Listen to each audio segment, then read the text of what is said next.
চাওক আমি আছিলো আগত UPPL থাকি দেখা পালো কোনো উন্নতি নাই।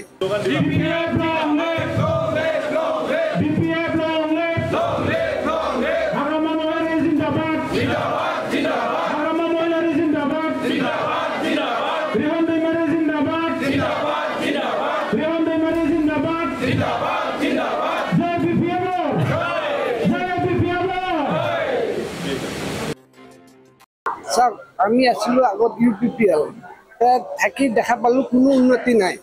নিজৰ কৰ্মীকেইটাকে চিনি নাপায়, যেতিয়া ৰাইজক কি চিনি পাব। সেইকাৰণে অলপ মনত দুখ লাগিল আৰু উন্নতি নাই, প্ৰগ্ৰেছ নাই, খালি মুখৰ মাত্ৰ। সেইকাৰণে ভাবিলোঁ যে ইয়াত থাকি লাভ নাই। আমি আগৰ চৰকাৰে যোনটো চৰকাৰে আগত বহুত উন্নতি কৰিছিল এই চৰকাৰকে ছাপোৰ্ট কৰি বুলি আহিলোঁ। দুটাকৈ পদত অধিষ্ঠিত বৰ্তমানৰ বিটিআৰৰ উপমুখ্য কাৰ্যবাহী সদস্য আৰু ওদালগুৰি সমষ্টিৰ MLA হিচাপে, তথাপি আপোনালোকে তেওঁক এৰি পেলাই বিপি পঠালে উদ্দেশ্যটো ক'ব গ'লে আছে বহুতখিনি। এদিন এটা কথা শুনিলোঁ, মই তেওঁৰ আণ্ডাৰতে কাম কৰোঁ, আজি মোটামুটি 5 বছৰে হ'ল। ৱাৰ্ড কমিশ্যনাৰ 2 নম্বৰ ৱাৰ্ডৰ লাষ্টত গম পালোঁ যে তেওঁ কৈ গ'লে 2 নম্বৰ ৱাৰ্ডৰ ৱাৰ্ড কমিশ্যনাৰ চিনি নাপাওঁ। তেতিয়া কেনেকৈ লাগিব? যদি কোন একৰাজ শৰ্মা কোন অনু চিনি নাপায়, যেতিয়া আমি কেনেকৈ তাত কাম কৰিম?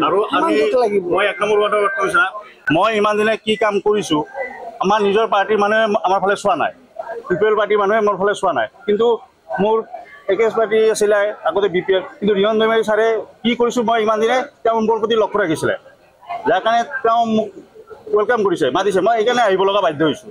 মোৰ নিজৰ আগৰ পাৰ্টি UPPL তেওঁলোকে মোৰ ফালে চোৱা নাছে। মই ইমান 4 বছৰ 4.5 বছৰ কি কাম কৰিছোঁ আমাৰ ফালে একদম লক্ষ্য দিয়া নাই। আৰু এদিন শুনা পালোঁ তেওঁ নিজে বোলে কৈ আছিলে, আমাৰ বৰ্তমানৰ যিটো চেয়াৰমেন ৰাকেশ বৰা ছাৰে বোলে কৈছিলে যে 2 নম্বৰ ৱাৰ্ডৰ কোন ৱাৰ্ড কমিশ্যনাৰ একৰাজ শৰ্মা, তেওঁক মই চিনিয়ে নাপাওঁ।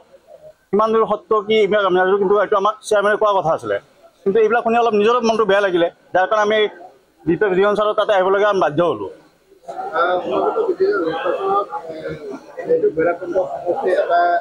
লেখত ল'বলগীয়া সমষ্টি বুলি ক'ব লাগে, যিহেতু উপমুখ্য কাৰ্যবাহী সদস্য হিচাপে বিভিন্ন বসুমতাৰী অনুষ্ঠিত হৈ আছে। তেনে ক্ষেত্ৰত ৰিয়ন দৈমাৰী জিকি যোৱাটো কেনেকুৱা? 100% জিকিবই। আমি চবেই দলে বলে সৈতে আমি লাগিম নহয়। এতিয়া ৰিয়ন ছাৰক আমি যিটো আমাক ৱেলকাম কৰিছে, তেওঁ মোক নিজে পাৰ্চনেলি মোক নিজে মাতিছে, ৱেলকাম কৰিছে, তো মই তেওঁৰ প্ৰতি মই একদম 100% লাগিম। আৰু মোৰ যিবিলাক সহপাঠী আছে লগৰ চবেই মিলি আমি একগোট হৈ তেওঁৰ কাৰণে আমি দলে বলে একদম যোগ দি পেলাই আমি লাগিম তেওঁৰ কাৰণে। তেওঁক আমি জিকাই লৈ যাম একদম। কাৰণ মোৰ লগত মোৰ 1 নম্বৰ ৱাৰ্ডৰ মই আছোঁ, মোৰ লগৰ 2 নম্বৰ ৱাৰ্ডৰ আছে। আমি দুজনে ওলাই আহিছোঁ, ৰিজাইন দি পেলাই ওলাই আহিছোঁ। আমি দুজন আমি ইমান দিন আমি কি মানুহ যিমান মানুহবিলাকক কি কৰিছোঁ তেওঁলোকে আমাকহে চিনি পায়, আমিহে জানো কিছুমানক আমি কি দিছোঁ নিদিছোঁ আমাকহে গম পায়। তো নিশ্চয় সেই মানুহবোৰ আমাৰ হাতত আছে, আমি নিশ্চয় তেওঁলোকক ক'ম।